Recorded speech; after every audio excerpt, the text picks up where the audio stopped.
Gemar Chatima Tova. I'll accept good yontif, it's okay. For those of you that want to get into the halacha, we can debate whether or not Yom Kippur counts as a Yom Tov or a Chag in its official capacity, but that's a different sermon than the one I have planned for tonight. The one I have planned for tonight actually begins with tomorrow night.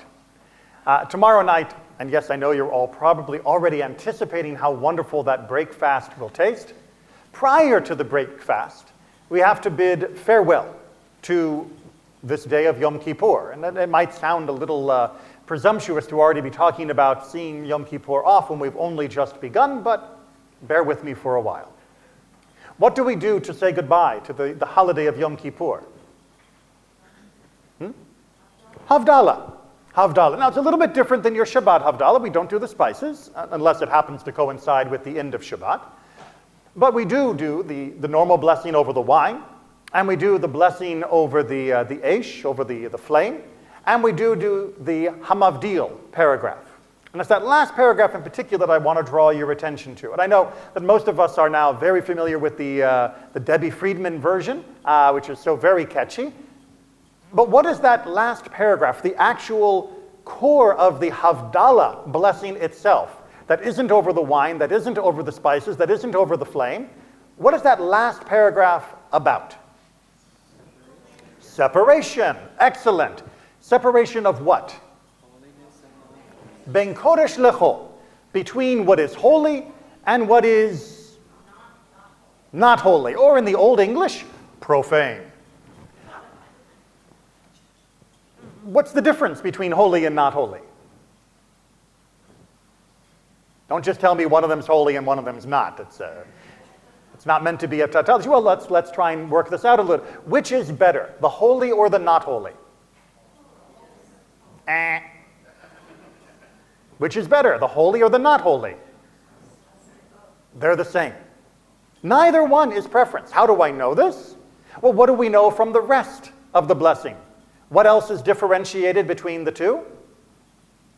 Holy and non-holy. Not unholy, that's a D&D term, sorry. Shabbat and the other 6 days of the week, right? Sheshet Yemei HaMa'aseh, the other 6 days of HaMa'aseh, of doing, of the world of Melacha, of labor as opposed to Shabbat.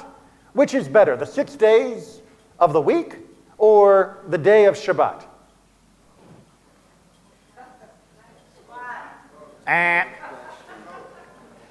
They are both essential and necessary. And that's exactly right. Could we have a world that was entirely Shabbat before Yemei HaMashiach, before the time of Mashiach? No. We have to work. We have to grow food, we have to gather our crops, we have to toil in whatever labor we do other than agriculture right now. If we did not, we would rapidly starve. And if you don't think that that would be such a problem with not working, because maybe you are a person of means, how would you cook if all of the days were Shabbat? There is no cooking allowed on Shabbat. How would you heat your home if you lived in a place where there were gas heaters? If you are not able to feed the fire on Shabbat? If we lived in a world that was perpetually Shabbat, we would be eating cold food and freezing ourselves to death. We need the other 6 days of the week, not only Shabbat. Havdalah also asked us to see the difference between light and dark, or and choshech. Which one is better? There we go, right? Now you've got the pattern. If we only had light, when would we sleep? And for those of you that are familiar with human biology, it would indeed be very difficult to sleep if we lived in perpetual light. And if we had perpetual darkness, I think we can also recognize that that would not be such a good thing. And we may tend to think of darkness as being bad because, well, it's dark. But in fact, darkness is as much a blessing as light. And especially now that we have been able to manipulate the darkness to make it even better for ourselves, all the more so. So, following the pattern, what is the other differentiation in Havdalah? Israel and all the other nations. Between Israel and the other nations of the world. Which one's better? Ah, hold on. Is that a trick question, Rabbi? So it is a little bit of a stumper. We get a little bit more paused on this one, don't we? We can sort of understand that holy is necessary, but if everything were holy, then the world would have to be completely reshaped to accommodate it in a way that doesn't really work. And if everything were profane, then likewise we would be blocked from those moments of holiness. We can understand we need light, we need dark, we need Shabbat, we need the other 6 days of the week. But between us and the rest of the world, don't we have a preference? Certainly if you ask the anti-Semites, they will tell you what you think. They will tell you that you think you're better than everyone else. They will tell you that you think you are the chosen people, that you think you are God's elect. Never mind the fact that every other religion on the face of the planet also says the same thing about themselves. For us, it is a special distinction in order to be attacked about. Other religions may claim they are the only path to salvation and that the alternative is eternal damnation. But for us, believing that we are, quote, the chosen people, that is the ultimate sin, and for which we should be punished and persecuted, obviously. Now, I grew up in Southern California, and in my particular area of Southern California, anti-Semitism at that time in the 70s and 80s was relatively rare. There were a few things here and there.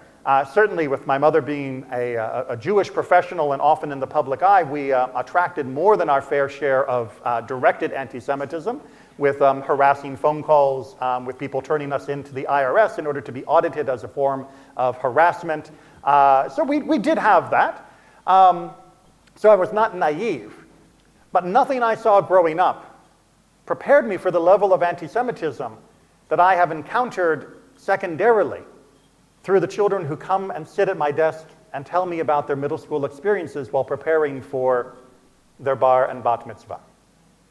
So many of them have shared the casual anti-Semitism that is thrown around in the hallways, that is thrown around in the classrooms without teacher correction.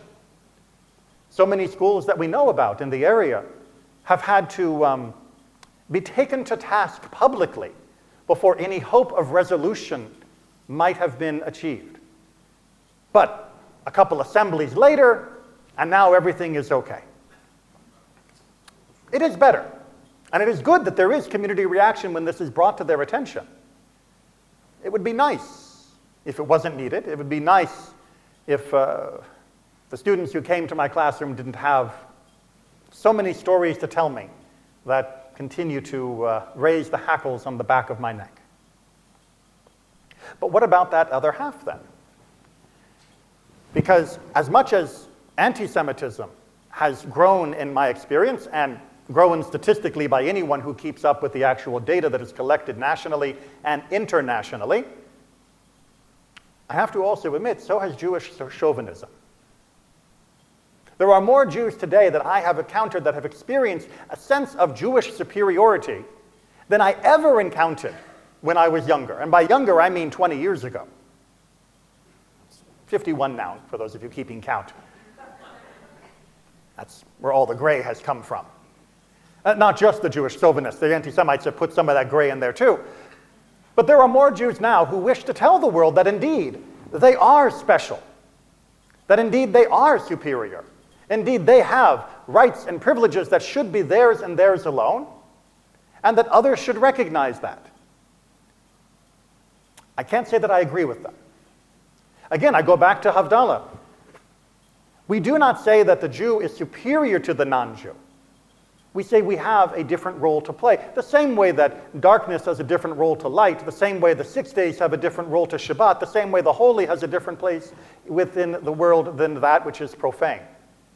But none is the only thing that should be. None is the preferred thing that should be. For us, Judaism, yes, is preferred. For us, yes, Judaism is the superior path for our spirits to walk. But that does not make us superior to those who walk in different paths. And it certainly doesn't make us superior to those who were born to different paths, even if we don't walk in the path of Judaism. Indeed, Jewish chauvinism has moved into a very uncomfortable phase where many people will claim the right of Jewish superiority by blood. as though somehow we were going to draw from the same playbook that had been used against us for so many centuries, as though somehow we were a biological species that could be ranked among the breeds of human, and that our species was somehow better, regardless of whether we actually practiced Judaism, regardless of whether we actually lived Judaism, but simply because we had the good fortune to have been born Jewish. It's a shanda. And yet it leads to the problem that we see day in and day out. The problem with anti-Semitism and the problem with Jewish chauvinism is twofold. There is an institutional issue, and there are personal issues. Institutionally, we are well aware of. What was it like in the early and mid-20th century to be a Jew in the United States?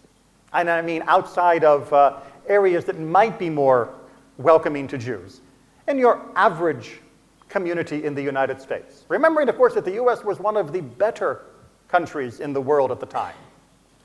What were the Jewish prospects for moving into the good neighborhoods? No. There were covenants. The same way that there were red lines, although not quite as strict, regarding where African Americans could live. There were covenant deeds that did not allow Jews to live in neighborhoods across this country that were considered the more prestigious or desirable. Jews were not allowed. There were stores throughout this part of the world, in the South in particular, but other places as well, that said no Jews allowed. What about college admissions? They had quotas. They had quotas. Only so many Jews were allowed in. Even if you met the criteria, even if you exceeded the criteria of other non-Jews, you were not allowed in once they had taken as many Jews as they were going to put up with. Find another campus. We know what that institutional form of discrimination looks like. We know what it is like when the levers of power are being pulled to disadvantage our people. We know how that hurts in a way that is different than the interpersonal sting of anti-Semitism.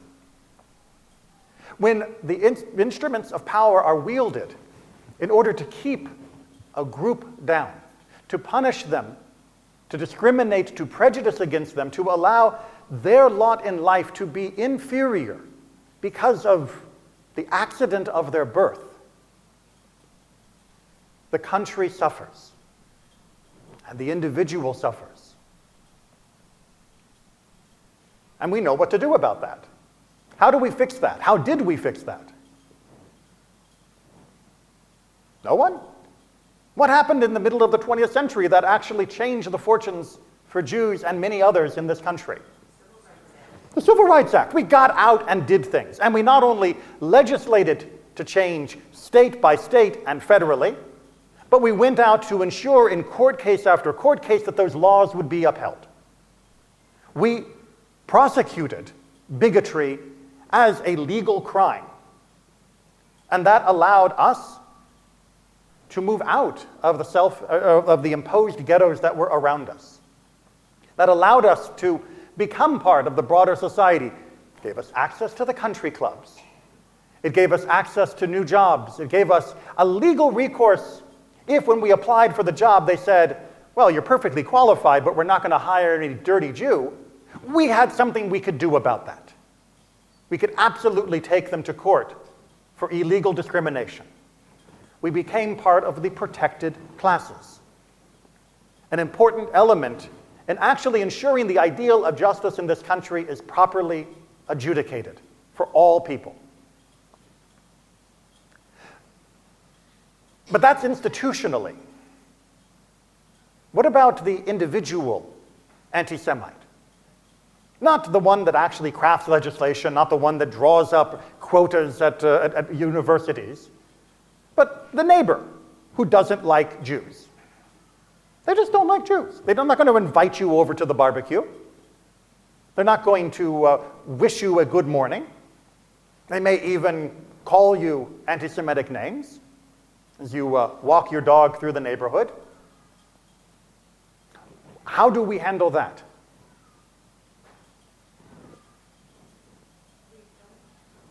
We don't. We don't. I mean, we can handle it internally, and we can handle it personally, and we can commiserate with each other, and we commiserate with other groups that are also being harassed by that type of abuse. But we have to recognize they're not wielding any legal authority over us. They are simply wielding their stupidity.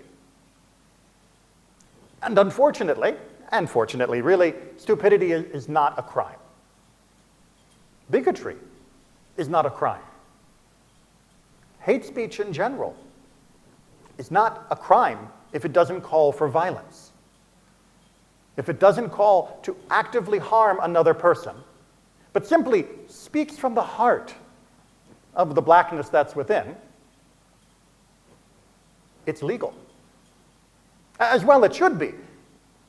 The First Amendment rights in this country protect us more than open us up to the harassment of others. Remember, again, those middle of the 20th century and earlier, Jews were being forced to recite Christian prayers in public schools, violating our First Amendment rights.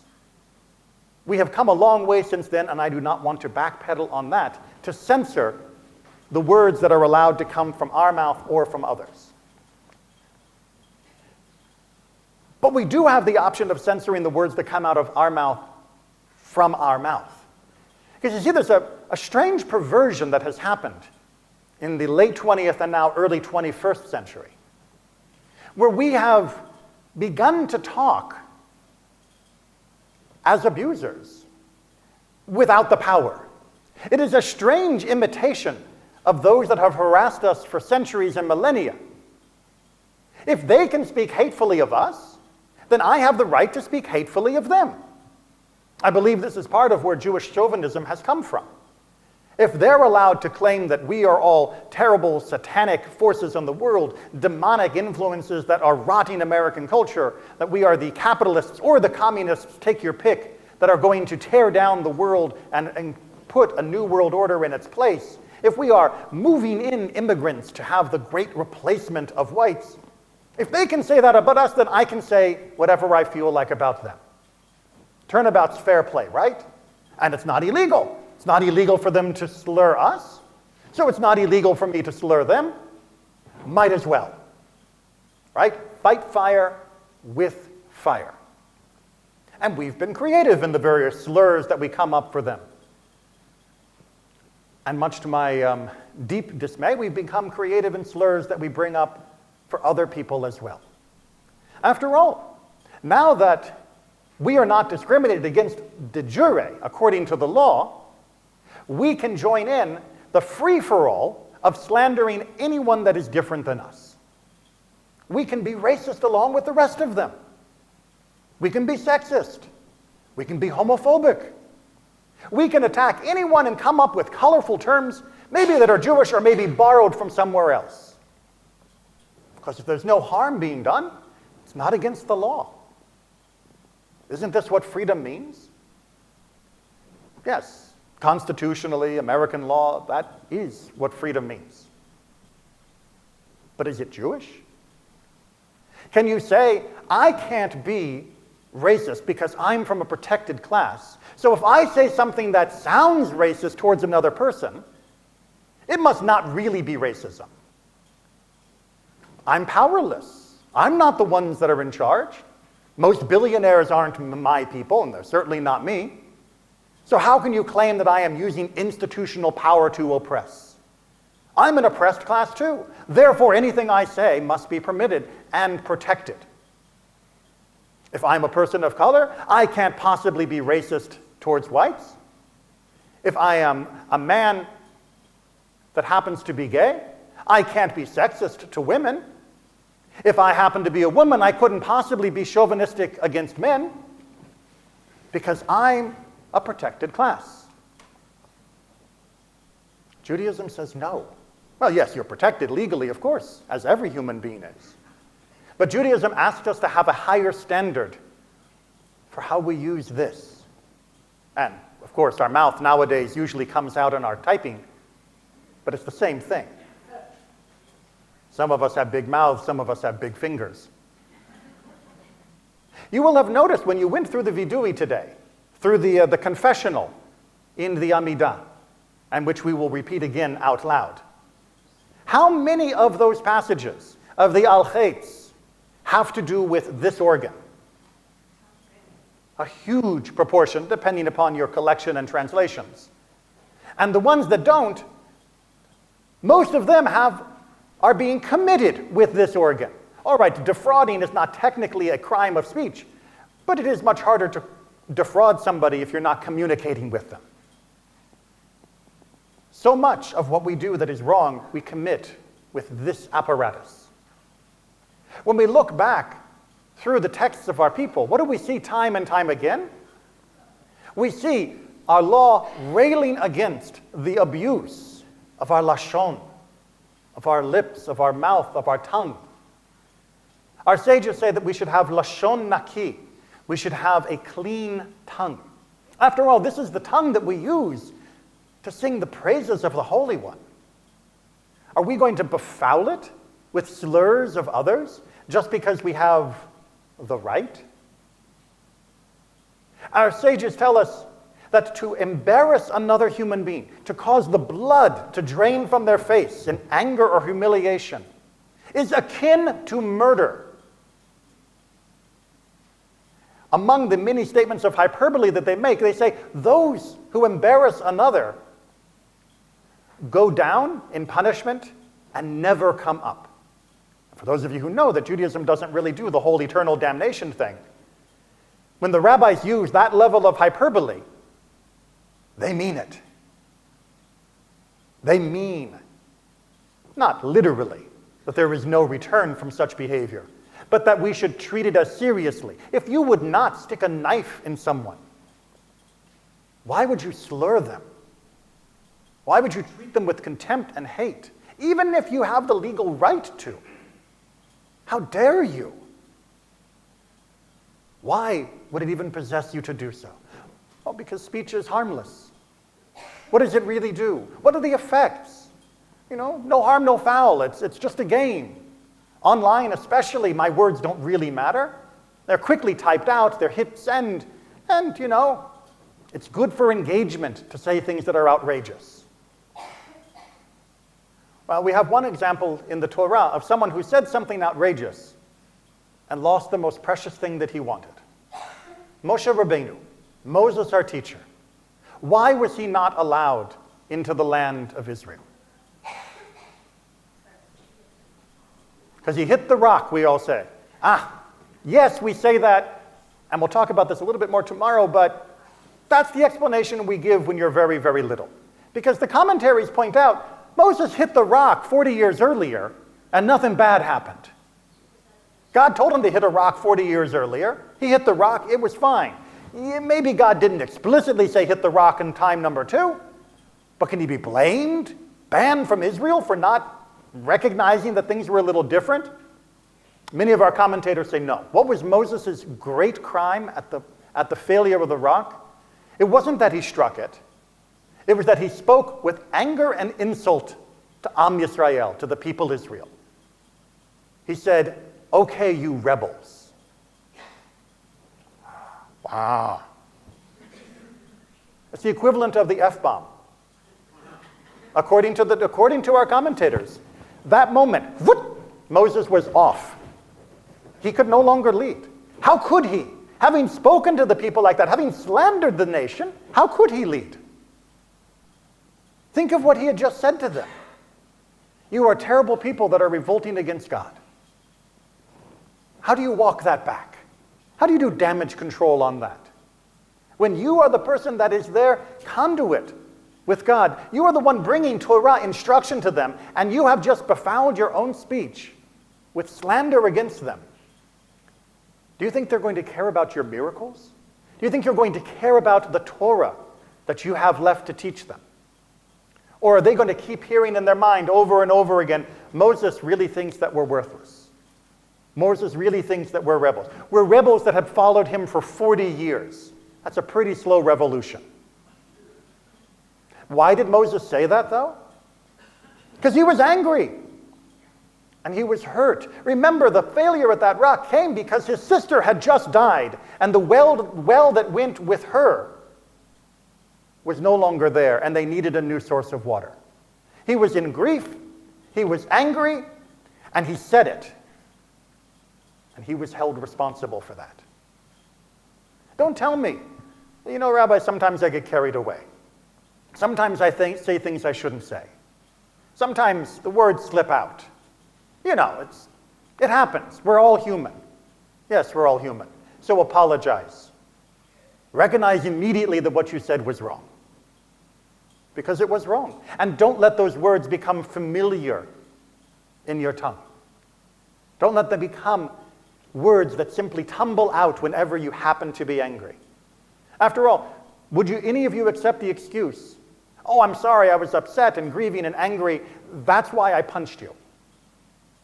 Would you accept that as an excuse? I certainly hope not. You shouldn't accept it for speech either. Why do we say Kol Nidrei 3 times?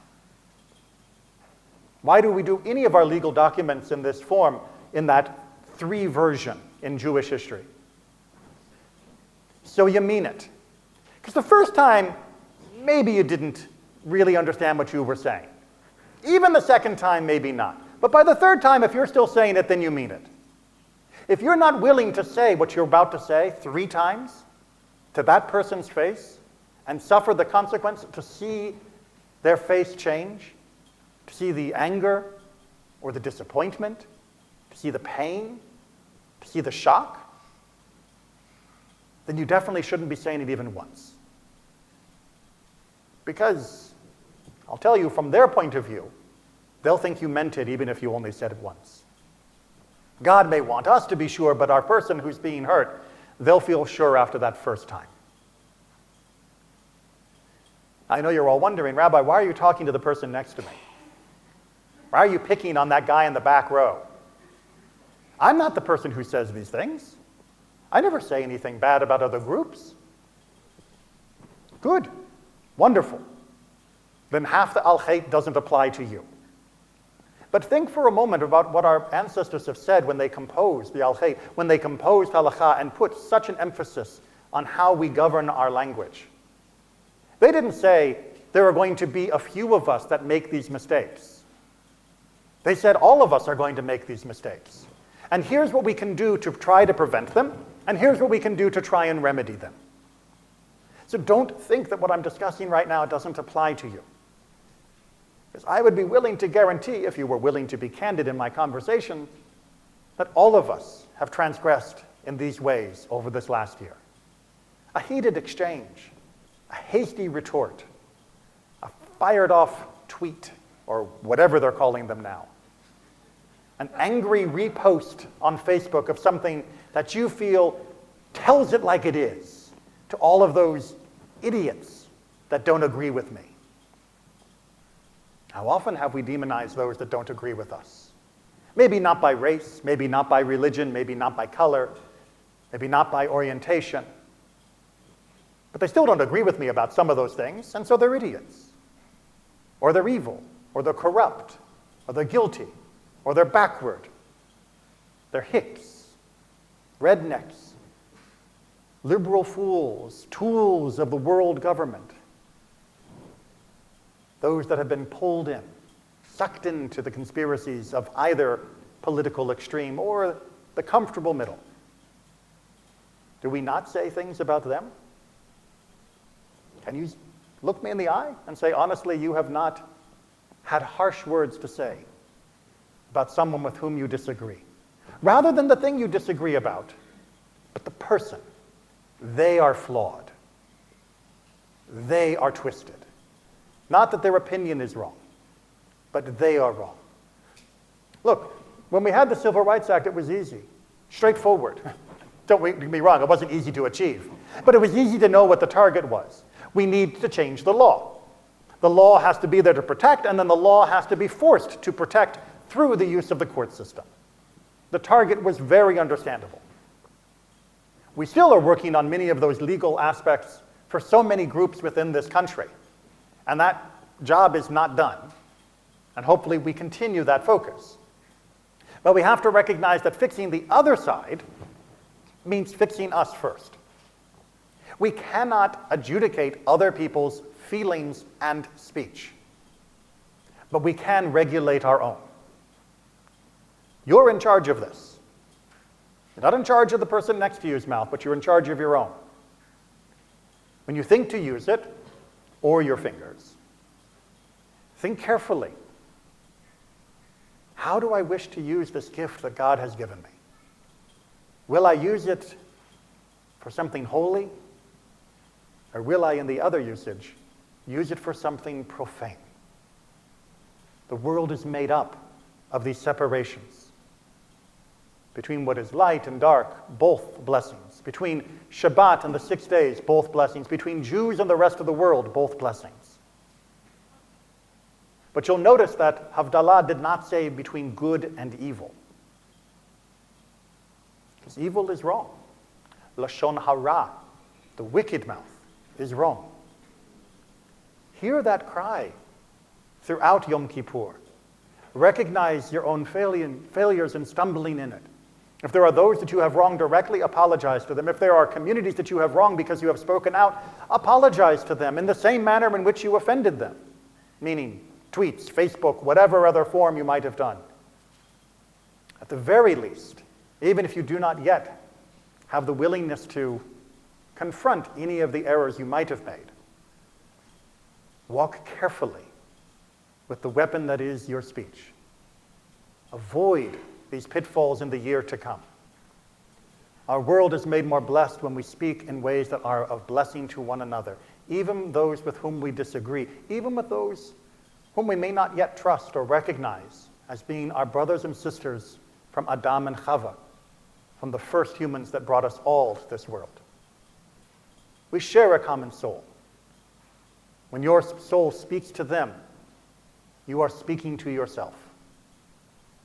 How will you actually speak? Gemar Chatima Tova.